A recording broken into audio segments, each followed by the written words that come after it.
Madinah, kota yang dahulu dikenal sebagai Yatsrib, kini menjadi saksi perubahan besar dalam sejarah manusia.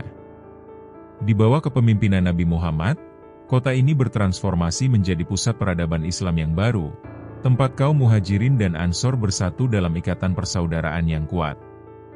Namun, di antara mereka, terdapat kelompok-kelompok lain yang hidup berdampingan termasuk suku-suku Yahudi yang telah lama mendiami tanah itu.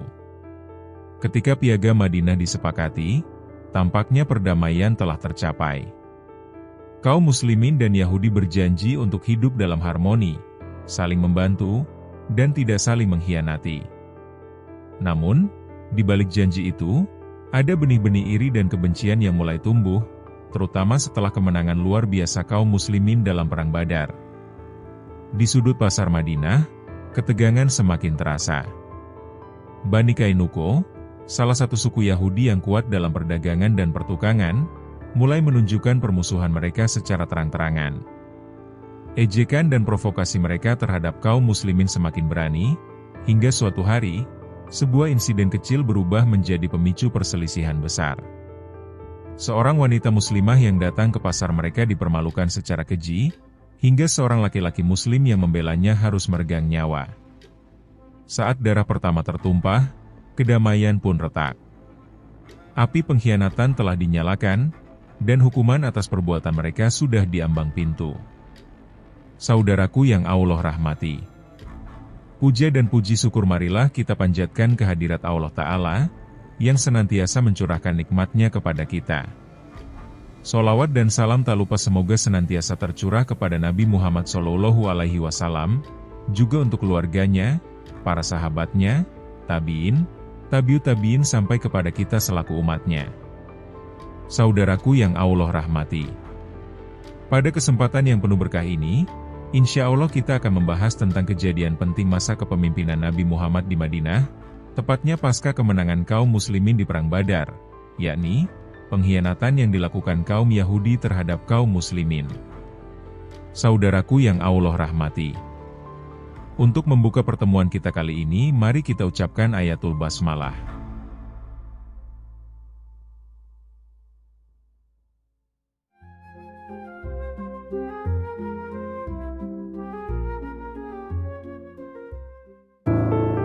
Kisah tentang pengkhianatan pertama kaum Yahudi terhadap kaum Muslimin dalam sejarah Islam merujuk pada peristiwa yang terjadi pada zaman Nabi Muhammad di Madinah, khususnya terkait dengan Bani Kainuko. Bani Kainuko sendiri adalah salah satu dari 3 suku Yahudi besar yang tinggal di Madinah. Adapun 2 suku lainnya adalah Bani Nadir dan Bani Quraizoh. Bani Kainuko berasal dari keturunan Yahudi yang sudah lama menetap di Jazirah Arab. Mereka adalah kelompok yang ahli dalam bidang perdagangan dan pandai besi, berbeda dengan Bani Nadir dan Bani Quraizoh yang lebih banyak bergerak dalam bidang pertanian. Mereka menguasai pasar Madinah dan memiliki kekuatan ekonomi yang cukup besar. Ada beberapa alasan utama yang menyebabkan mereka berpindah dan menetap di Madinah, di antaranya adalah menunggu kedatangan Nabi terakhir.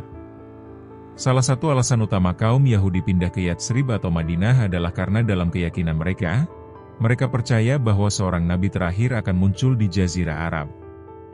Sebagaimana disebutkan dalam kitab-kitab suci mereka, ada nubuat tentang kedatangan seorang Nabi di wilayah ini, dan mereka berharap bahwa Nabi tersebut akan lahir dari kalangan mereka sendiri.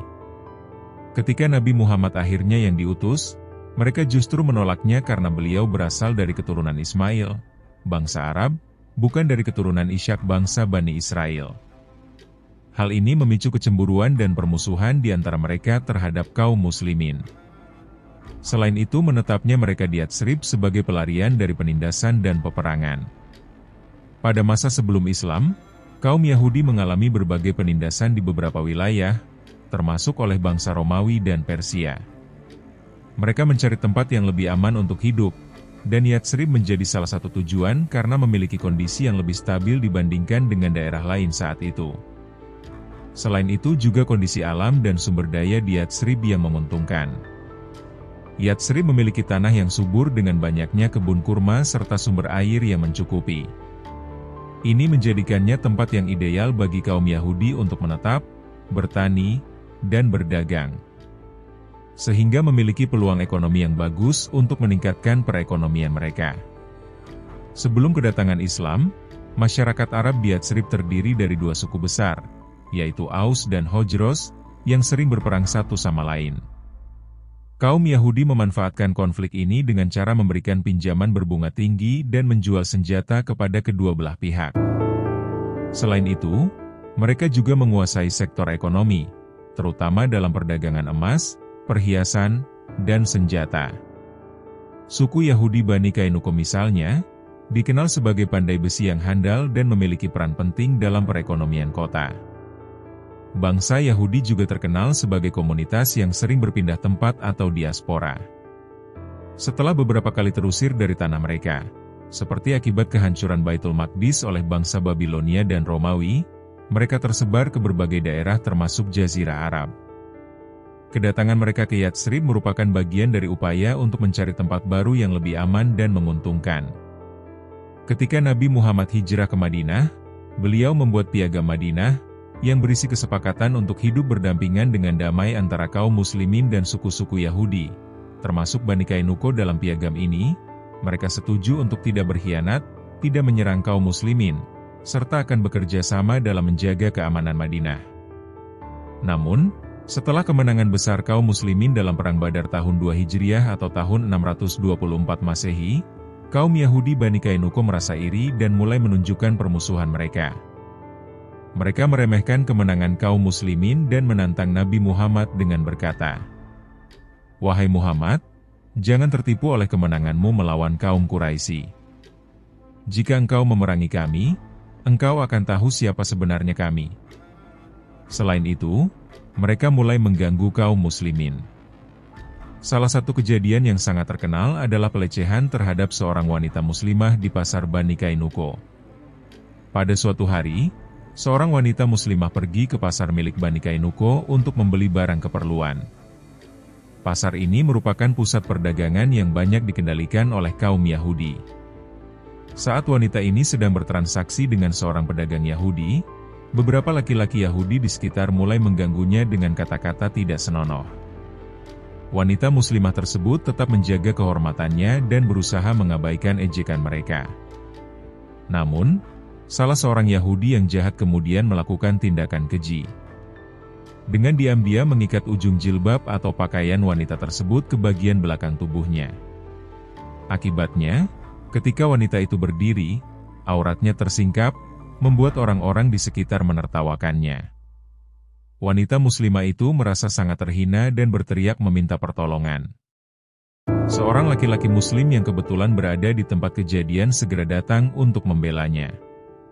Dengan penuh kemarahan, dia langsung menyerang dan membunuh pelaku yang telah mempermalukan wanita muslimah tersebut. Melihat rekan mereka terbunuh, orang-orang Yahudi di pasar itu segera beramai-ramai menyerang dan membunuh laki-laki muslim tersebut. Kejadian ini semakin memperburuk hubungan antara Bani Kainuko dan kaum muslimin.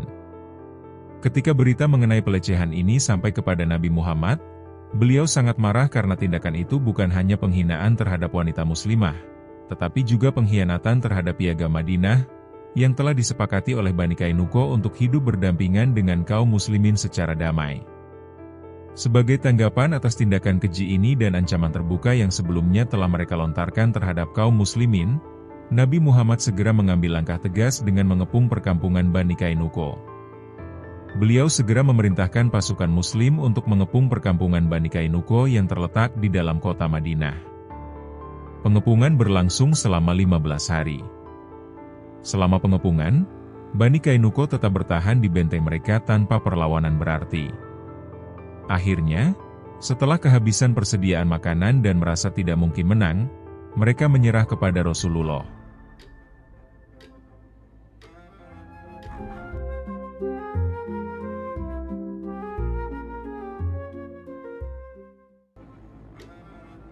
Pelecehan terhadap wanita muslimah ini bukan hanya sekadar tindakan tidak senonoh, tetapi merupakan bukti permusuhan dan pengkhianatan kaum Yahudi Bani Kainuko terhadap kaum muslimin.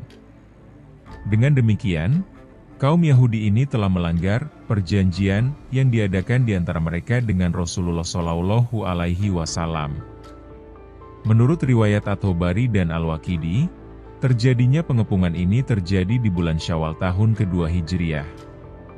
Ketika mereka menyerah dan menyerahkan apa yang akan diputuskan oleh Rasulullah, orang-orang Yahudi berada di bawah kekuasaan beliau, datanglah Abdullah bin Ubay lalu berkata, "Hai Muhammad, perlakukanlah mereka dengan baik." Permintaan Abdullah bin Ubay tidak diindahkan oleh Nabi Muhammad.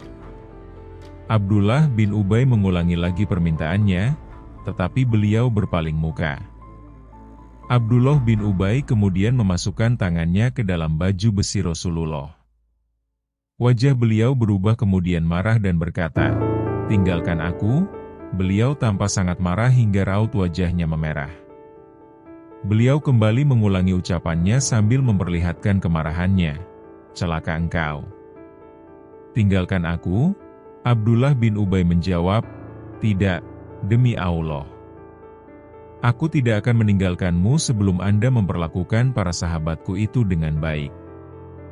400 orang tanpa perisai dan 300 orang bersenjata lengkap yang telah membelaku terhadap semua musuhku, apakah hendak Anda habisi nyawanya dalam waktu sehari? Demi Allah, aku benar-benar mengkhawatirkan terjadinya bencana itu.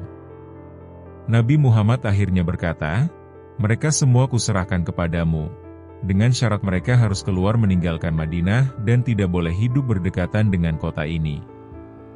Orang-orang Yahudi Bani Qainuqa itu kemudian pergi meninggalkan Madinah menuju sebuah pedusunan bernama Adzra'at di daerah Syam. Belum berapa lama tinggal di sana, sebagian besar dari mereka mati ditimpa bencana. Sebagai seorang Muslim yang memiliki hubungan persekutuan dengan orang-orang Yahudi Bani Qainuqa sebagaimana Abdullah bin Ubay, maka Ubadah bin Syamit pun datang menemui Rasulullah lalu berkata, "Sesungguhnya, aku memberikan loyalitas atau wala kepada Allah Subhanahu wa Ta'ala, Rasul-Nya, dan kaum Muslimin." Sehubungan dengan dua orang yakni, Abdullah bin Ubay dan Ubadah bin Syamit, Allah menentukan hukumnya, "Hai orang-orang yang beriman, janganlah kamu menjadikan orang-orang Yahudi dan Nasrani sebagai pemimpin-pemimpinmu, sebagian mereka adalah pemimpin bagi sebagian yang lain. Barang siapa di antara kamu mengambil mereka menjadi pemimpin, maka sesungguhnya orang itu termasuk golongan mereka. Sesungguhnya Allah tidak memberi petunjuk kepada orang-orang yang zalim. Maka kamu akan melihat orang-orang yang ada penyakit dalam hatinya bersegera mendekati mereka Yahudi dan Nasrani, seraya berkata, kami takut akan mendapat bencana. Mudah-mudahan Allah akan mendatangkan kemenangan kepada Rasul-Nya, atau sesuatu keputusan dari sisinya. Maka karena itu, mereka menjadi menyesal terhadap apa yang mereka rahasiakan dalam hati mereka. Al-Maidah ayat 51-52. Beberapa ibrah dari peristiwa tersebut. Peristiwa ini secara keseluruhan menunjukkan watak pengkhianatan orang-orang Yahudi. Mereka tidak pernah puas sebelum dapat mengkhianati orang-orang yang berteguh hati agar bergaul dengan mereka. Dengan menghalalkan segala cara, mereka siap melaksanakan pengkhianatan. Dalam peristiwa ini, terdapat beberapa pelajaran dan prinsip, di antaranya sebagai berikut. 1. Hijab atau cadar wanita muslimah. Seperti kita ketahui bahwa yang menjadi penyebab peristiwa pengusiran Yahudi Bani Qainuqa ini bukanlah sekadar hal sepele, tetapi justru gara-gara hijab seorang muslimah.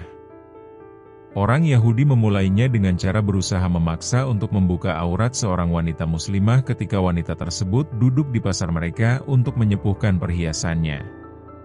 Sumber terjadinya peristiwa yang diriwayatkan oleh Ibnu Hisham ini tidak bertentangan dengan riwayat lain yang menyebutkan bahwa sebab timbulnya perselisihan ini ialah kecenderungan orang-orang Yahudi terhadap kemenangan kaum muslimin dalam perang Badar, sehingga mereka berkata kepada Rasulullah, "Demi Allah, seandainya kami yang kamu hadapi dalam peperangan niscaya kamu akan mengetahui siapa sebenarnya kami ini." Kemungkinan besar dua sebab tersebut memang terjadi bersamaan, bahkan saling menyempurnakan yang lainnya dalam mendorong Rasulullah Shallallahu Alaihi Wasallam melakukan pelanggaran perjanjian karena munculnya tanda-tanda pengkhianatan dari kaum Yahudi. Di samping itu, Pasti mereka sudah mempersiapkan pengkhianatan kepada kaum muslimin sebagaimana dinyatakan oleh riwayat Ibnu Hisham. Peristiwa yang menunjukkan bahwa hijab yang disyariatkan oleh Islam adalah wanita harus menutup muka. Seandainya tidak demikian, niscaya wanita tidak perlu keluar rumah apalagi keluar rumah dengan menutup muka. Seandainya menutup muka bagi wanita muslimah bukan menjadi hukum agama yang diperintahkan Islam, niscaya orang-orang Yahudi itu tidak mau memaksa wanita Arab tersebut untuk membuka wajahnya. Sebab, dengan tindakan itu, mereka tahu bahwa wanita tersebut akan marah dan masyarakat yang secara jelas tampak akan menentangnya.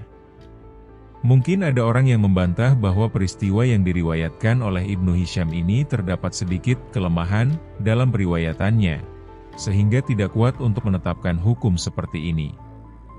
Akan tetapi, riwayat ini ternyata juga dikuatkan oleh dalil-dalil lain. Di antaranya adalah hadis yang diriwayatkan oleh Bukhari dari Aisyah radhiyallahu anha dalam bab pakaian bagi orang yang ihram. Ia berkata, "Janganlah ia wanita yang sedang berihram menutup muka dengan cadar dan memakai pakaian yang dicelup dengan warna wewangian atau zafaran." Demikian pula hadis yang diriwayatkan oleh Malik di dalam Al-Muwatta dari Nafi, bahwa Abdullah bin Umar pernah berkata, "Wanita yang sedang ihram tidak boleh memakai cadar muka, begitu pula memakai sarung tangan." Apa arti larangan memakai cadar, tutup muka, bagi wanita yang sedang melakukan ihram di waktu melaksanakan haji? Mengapa?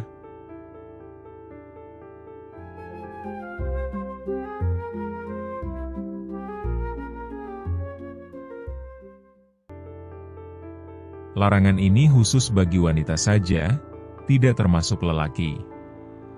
Tidak diragukan lagi bahwa larangan atau pengecualian ini menunjukkan bahwa menutup muka atau memakai cadar merupakan sesuatu yang dilakukan wanita muslimah di luar pelaksanaan haji. Juga hadis yang diriwayatkan oleh Muslim dan lainnya, yang artinya, Fatimah binti Qais setelah dia dicerai suaminya, Rasulullah menyuruhnya untuk menjalani masa iddah di rumah Ummi Syarik. Fatimah binti Qais termasuk wanita muhajirin yang terkenal. Namun, Rasulullah mengabarkan kepadanya bahwa rumah Ummi Syarik banyak dikunjungi para sahabatnya. Sabda Nabi Muhammad. Oleh karena itu, Rasulullah memerintahkan Fatimah binti Qais untuk menunggu masa iddahnya di rumah Ibnu Ummi Maktum. Rasulullah bersabda bahwa, karena dia, Ibnu Ummi Maktum seorang yang buta, maka Fatimah bisa menanggalkan kerudungnya. Itulah dalil-dalil yang mewajibkan wanita muslimah agar menutup muka dari lelaki asing. Adapun dalil-dalil yang membolehkan wanita membuka wajahnya, di antaranya adalah hadis yang diriwayatkan oleh Ahmad, Abu Dawud, dan Tirmizi, dari Barirah radhiyallahu anhu. Ia berkata bahwa Rasulullah bersabda kepada Ali, "Wahai Ali, janganlah kamu melihat wanita pandang demi pandang karena kamu hanya mempunyai hak pada pandangan pertama, tetapi tidak pada pandangan kedua dan seterusnya." Dalam riwayat Bukhari dari Ibnu Abbas radhiyallahu anhu, disebutkan bahwa Fadl bin Abbas pernah mengikuti Rasulullah pada hari penyembelihan. Pada kesempatan ini, Rasul ditanya oleh seorang wanita dari suku Hatsamiyah yang cantik dan ceria. Ketika itu, Fadl memandang wanita tersebut, lalu Rasulullah menoleh dan memegang dagu Fadl kemudian memutar wajahnya ke belakang. Di dalam kandungan hadis-hadis di atas terdapat dua larangan, larangan bagi wanita untuk membuka wajahnya atau seluruh tubuhnya di hadapan lelaki asing dan larangan bagi lelaki untuk melihatnya. Dalil bahwa wajah wanita adalah aurat di hadapan lelaki asing kecuali dalam kondisi-kondisi tertentu, seperti darurat berobat, belajar, akad nikah, dan lain sejenisnya. Akan tetapi, di antara imam mazhab ada yang berpendapat bahwa wajah dan telapak tangan wanita bukanlah aurat yang wajib ditutup. Mereka menganalisis hadis-hadis mengenai masalah ini, dan berpendapat bahwa menutup wajah bukan wajib. Kendati demikian, dalil yang telah menyatakan bahwa seorang lelaki bukan mahram, tidak boleh melihat salah satu anggota tubuh wanita merupakan indikasi bahwa menutup mukanya memang wajib. Saat ini telah menyebar luas sedemikian rupa di tengah-tengah kaum muslimin, bahwa seorang wanita yang menampakkan wajah dan bersolek adalah orang yang dianggap biasa dan tidak perlu diperhatikan. Jika Anda perhatikan kondisi kaum muslimin sekarang, dengan segala kefasikan dan kemungkarannya, akibat lemahnya pembinaan akhlak, niscaya Anda akan menjumpai tidak ada alasan untuk membolehkan wanita membuka wajahnya. Dalam kondisi seperti itu, justru ini benar-benar bahaya yang sedang dihadapi masyarakat Islam. Kita harus menuntut penjagaan, keselamatan dan peningkatan pengetatan terhadap aturan Islam, sampai kaum muslimin mampu terhindar dari bahaya yang senantiasa mengintai. Kemudian mampu juga mengendalikan masalah yang dihadapinya secara baik. Sesungguhnya orang yang selalu menuntut rukhsah atau pelonggaran, dan kemudahan-kemudahan agama. Lama-kelamaan, hal ini akan mengantarkan kepada tindakan melampaui batas, dari kewajiban secara keseluruhan. Selagi tidak ada arus sosial lain di tengah masyarakat yang mengendalikannya. Keringanan-keringanan ini dalam suatu manhaj Islami bersifat umum dan memiliki batasan yang disyariatkan. Tetapi anehnya, ada sebagian orang yang berpegang teguh kepada apa yang mereka namakan mengikuti perubahan, demi keringanan, kemudahan, dan usaha mencari jalan keluar bagi umat Islam. Namun pada saat yang sama, mereka tetap menerapkan hukum syariat secara selektif ketika situasi menuntut kebalikannya. Sampai saat sekarang, belum mendapatkan alasan yang pasti dan tepat untuk menerapkan kaidah ini, perubahan hukum mengikuti perubahan zaman. Dengan ungkapan lain, menuntut tuntutan-tuntutan zaman melalui royu, menuntut kita agar lebih berhati-hati dan penuh kewaspadaan, akan menghilangkan hak, sambil menunggu pertolongan Allah dalam mewujudkan masyarakat Islam yang kita cita-citakan.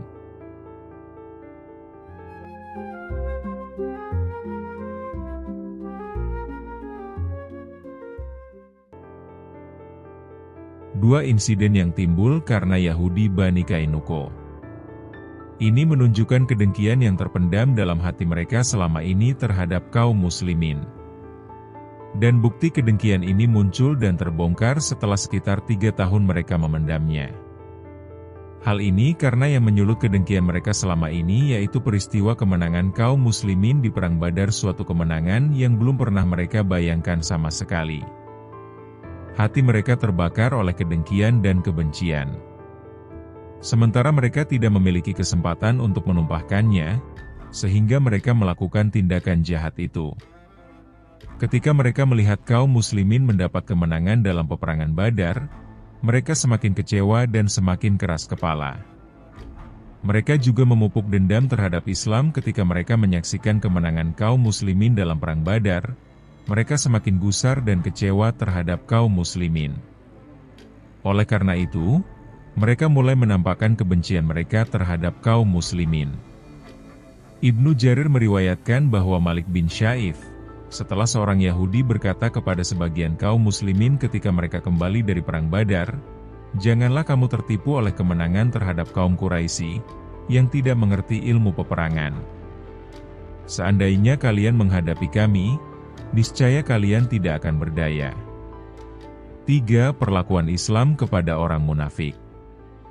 Pembelaan Abdullah bin Ubay kepada orang-orang Yahudi dalam bentuk yang jelas, telah membeberkan kemunafikan orang tersebut.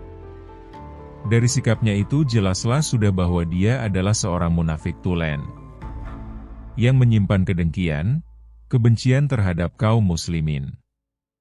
Kendati demikian Rasulullah tetap memperlakukannya selaku seorang muslim. Beliau tidak menggugat kemunafikannya, tidak juga memperlakukannya sebagai seorang musyrik atau murtad atau orang yang berdusta dalam menganut Islam. Bahkan Rasulullah meluluskan permintaan dan tuntutannya. Demikianlah pembahasan kita kali ini.